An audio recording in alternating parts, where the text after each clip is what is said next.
नमस्कार, आप देख रहे हैं विधान केसरी न्यूज और मैं हूं शौर्य प्रताप सिंह। आजादी के बाद से ही तमाम राजनीतिक दलों द्वारा धन धरती शिक्षा सम्मान से वंचित रखे जा रहे अति पिछड़े वर्ग को सत्ता में हिस्सेदारी दिलाने के लिए विनेश ठाकुर ने अभियान छेड़ दिया, जिसके लिए विधान केसरी के संपादक ने एक राजनीतिक दल की तरह पावर प्रोजेक्ट पर काम शुरू कर दिया। उन्होंने नूरपुर, बिजनौर, मुजफ्फरनगर, खतौली, मेरठ, अलीगढ़, कासगंज, छर्रा, एटा के बाद रविवार को बरेली, शाहजहांपुर में आयोजित सेन सविता समाज के बुद्धिजीवी लोगों की बैठक करके कहा कि आजादी के बाद से अब तक अति पिछड़े वर्ग के पाल, प्रजापति, सैनी, कश्यप, विश्वकर्मा, सैन, सविता, नंद आदि जाति के लोग सर्वाधिक जनसंख्या में होने के बावजूद सत्ता में हिस्सेदारी के लिए तरसते रहे हैं, लेकिन बड़े बड़े दावे करने वाले राजनीतिक दल कभी इन पर दया नहीं करते। श्री ठाकुर ने कहा कि अब अति पिछड़े वर्ग के लोगों को कमर कस लेनी चाहिए कि अपना एक राजनीतिक दल बनाकर वोट संख्या के आधार पर हिस्सेदारी लेने का काम करें। श्री ठाकुर ने कहा कि यदि सभी लोग एकजुट होकर अपने वोट की ताकत को समझ सके तो मैं दावे के साथ कह सकता हूं कि 2027 में मतदाता संख्या के हिसाब से आप लोगों की विधानसभा, लोकसभा सहित सरकार में भी हिस्सेदारी होगी, तभी आप सच्चे समाज सेवा कर सकते हैं।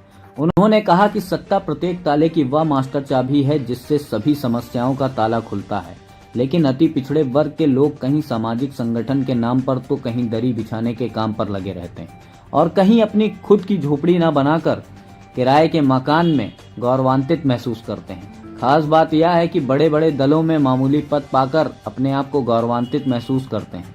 उन्होंने सभी सामाजिक संगठन से इकट्ठा होकर सत्ता में हिस्सेदारी करने के लिए जुटने की अपील की है। उन्होंने कहा कि जब अति पिछड़ी जातियों की सत्ता में हिस्सेदारी होगी तो धन, धरती, शिक्षा सम्मान के साथ साथ स्वाभिमान से भी वंचित नहीं रहेंगे।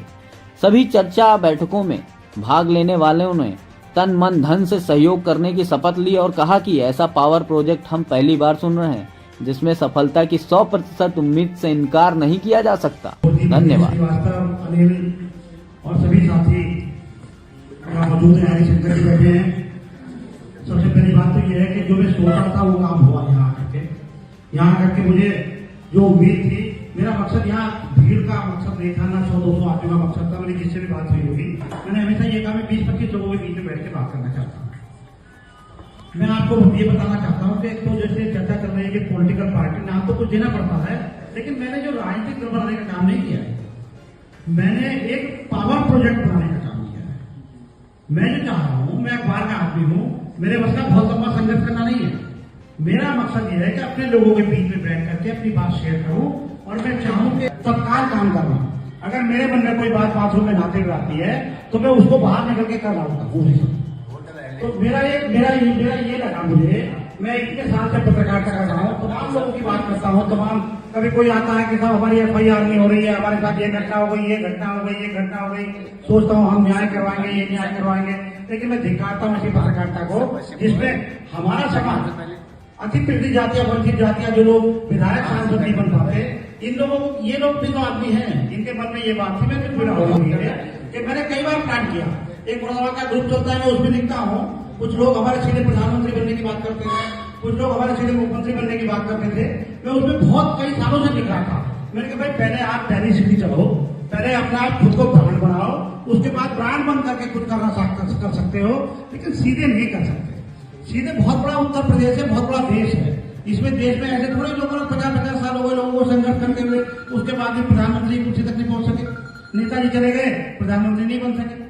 इतना बड़ा संगठन, इतनी बड़ी पार्टी, काशीराम जी चले गए, इतनी बड़ी पार्टी, तो इसमें एकदम से कुछ भी संभव नहीं था। तो मेरे मन में एक बात आई है कि मैं 1 साल आपका लेकर के, केवल 1 साल, 2027 का चुनाव, 2022 जो अभी 2024 का चुनाव आने वाला है, इसमें तो मेरी नजर कोई है नहीं। जनसेवा दल के नाम से एक पार्टी का रजिस्ट्रेशन कराया और 5 स्टेप में कार्यक्रम रखा है, केवल 5 स्टेप में। और बहुत लंबा का प्लान नहीं है मेरा, ना मुझे संघर्ष करना है, ना मुझे आंदोलन करना है, ना मुझे जेल जाना है, ना मुझे लाठी डंडे खाने हैं, ना मुझे कुछ करना है। मेरा मकसद तो पत्रकारिता के नाते केवल आप लोगों को ये बताना है कि जितने लोग यहाँ बैठे हैं, जितने लोग यहाँ बैठे हैं, मेरी बात सुन के अगर मेरे साथ 1 साल खड़ा हो जाते हैं तो मैं दावे के साथ कह सकता हूँ, जिन जातियों के विधायक सांसद नहीं बने, ये विनेश ठाकुर को बनवा कर दिखाया। मैं तो लोगों से कहता हूँ कि पहले इस्तेमाल करो फिर विश्वास करो। मेरा इस्तेमाल, मेरी बात सुन लो, मेरी बात सुन लो जो मैं चाहता हूं। मैं चाहता हूं कि अपनी जातियों में आज की तारीख में सोशल मीडिया का युग है। सोशल मीडिया के माध्यम से 1,000 लोग व्हाट्सएप ग्रुप के माध्यम से पहले एक पॉलिटिकल पार्टी का 5 स्टेप में प्रोग्राम बनाया है, 5 स्टेप में, और यह है पावर प्रोजेक्ट।